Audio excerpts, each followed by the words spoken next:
ជំរាបសួរបងប្អូនទាំងអស់គ្នាបាទដែលចូលមកកាន់នៅ channel របស់ខ្ញុំបាទ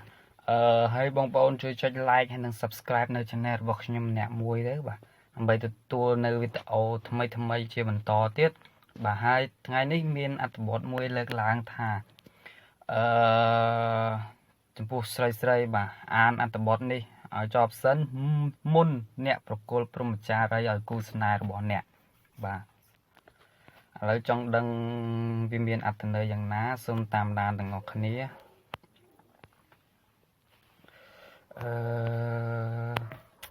បាត់បង់ព្រហ្មចារីយ៍ជាលើកដំបូងនិងបង្កើនសម្ពាធច្រើននៅក្នុងចិត្តរបស់មនុស្ស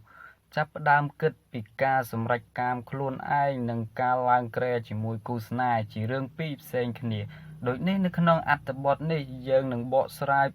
ពីរឿងចាំបាច់ដែលមនុស្សស្រីម្នាក់ត្រូវដឹងមុនពេលបាត់បង់ព្រហ្មចារីយ៍ទាំងនេះជាការពិតដែលអាចជួយពង្រឹងដល់ការរួមរយៈក៏ដូចជាអប់រំឲ្យអ្នកដឹងពីបេសកកម្មលើក្រែទាំងស្រុងបាទទី1កម្ដៅសាច់មុនពេលរួមភេទជារឿងចាំបាច់ត្រូវធ្វើមនុស្សចូលចិត្តមើលរំលងចំណុចនេះដើម្បីឆាប់បានទៅដល់ការសម្រុកចូលការធ្វើបែបនេះបង្កឲ្យទឹករំអិលតិចបណ្ដាលឲ្យឈឺចាប់ខ្លាំងក្នុងពេលបង្កាត់ភ្លើងស្នេហ៍បាទទី2ទឹករំអិលធ្វើឲ្យអ្វីប្រសើរឡើងបំផុតជាតិរំអិលតិចតួចនឹងធ្វើឲ្យមនុស្សកាន់តែរលូនទៅមុខនិងកាន់តែមានក្តីសុខខ្លាំងឡើងហាមគិតដល់ការសម្រេចសូមអធិស្ឋានទី3ហាមគិតដល់ការសម្រេចទឹកកាមជាគោលដៅវានឹងបង្វែរការតាំងចិត្ត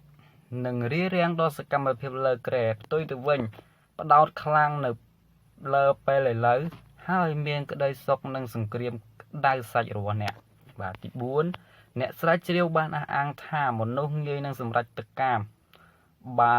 ពួកគេស្រឡាញ់គ្នាខ្លាំងទាំងផ្លូវកាយនិងផ្លូវចិត្តទី5វាមិនឈឺចាប់ឡើយអ្នកជំនាញថាបើសិនចាប់ផ្ដើមសម្រុកចូលភ្លាមឱកាសនឹងការឈឺចាប់មានច្រើនហេតុនេះអ្នកត្រូវការថើបលេងស្ទាបអង្អែលជាមុនសិនឬប្រើទឹករំអិលជាជំនួយបាទទៅក្នុងរូបចឹងបាទទី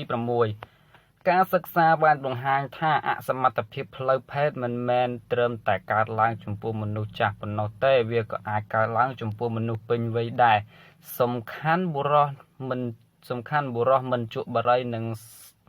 សេពជាតិស្រវឹងហើយទទួលទានអាហារសុខភាព7វាមិនពិតទេដែលថាមនុស្សដែលឡើងក្រែជាមួយយើងលើកដំបូងរូបគេនឹងដិតដាបជាប់ក្នុងចិត្តរហូតទៅវាគ្រាន់តែជារឿងប្រឌិតតែប៉ុណ្ណោះបាទអត្ថបទនេះសម្រួលដោយកូនមន់បាទហើយជាចុងក្រោយសូមឲ្យបងប្អូនជួយចុច like ហើយនិងចុច subscribe នៅ channel របស់ខ្ញុំម្នាក់មួយផងដើម្បីទទួលបាននៅវីដេអូថ្មីបាទឥឡូវប៉ុណ្្នឹងហើយដូចជាអស់ហើយសូមអរគុណសូមគោរពលាបាទ